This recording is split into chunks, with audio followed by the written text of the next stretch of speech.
এমন একটা দিন আসবে যেই দিন মানুষ বুঝতে পারবে এই গণতন্ত্র, এই ভোটাভুটি রাজনীতি এটা কেবলমাত্র ধোঁকাতন্ত্র ছাড়া আর কিছু না।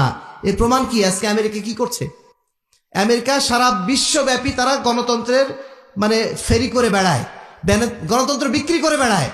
সেই আমেরিকা এখন ভেনেজুয়েলার প্রধানমন্ত্রীকে তার রাজপ্রাসাদ থেকে তাকে গ্রেফতার করে নিয়ে তার দেশে নিয়ে চলে গেল। কিসের গণতন্ত্র, কিসের সার্বভৌমত্ব?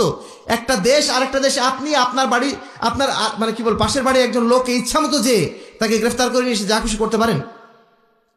এটা আপনার অধিকার নেই। আমি আমি আমি আপনার এলাকায় এখন এসেছি, এসে একজনের বাড়িতে একজন লোককে ধরে নিয়ে আমার বাড়ি নিয়ে চলে যেতে পারবো? সম্মানিত উপস্থিতি, এই যে বিষয়গুলো, গণতন্ত্রের যে ধোঁকা, এই ধোঁকা মানুষ একদিন বুঝবে। সেটা একদিন যখন সময় হবে বুঝবেই। এই জন্য আমরা এই কথাটা জারি রাখবো। যতদিন পর্যন্ত মানুষ না বুঝছে আমরা চালু রাখবই। আমরা আমাদের ওলামায়ে কেরামকে গত 1 বছর ধরে আহলে হাদিস আন্দোলন বাংলাদেশের পক্ষ থেকে আমরা প্রায় প্রত্যেক ওলামায়ে কেরামের কাছে গিয়েছি। আমরা তাদেরকে এই কথাই বোঝানোর চেষ্টা করেছি, দেখেন আপনারা এই গণতন্ত্রের রাজনীতি আর ঢুকেন না।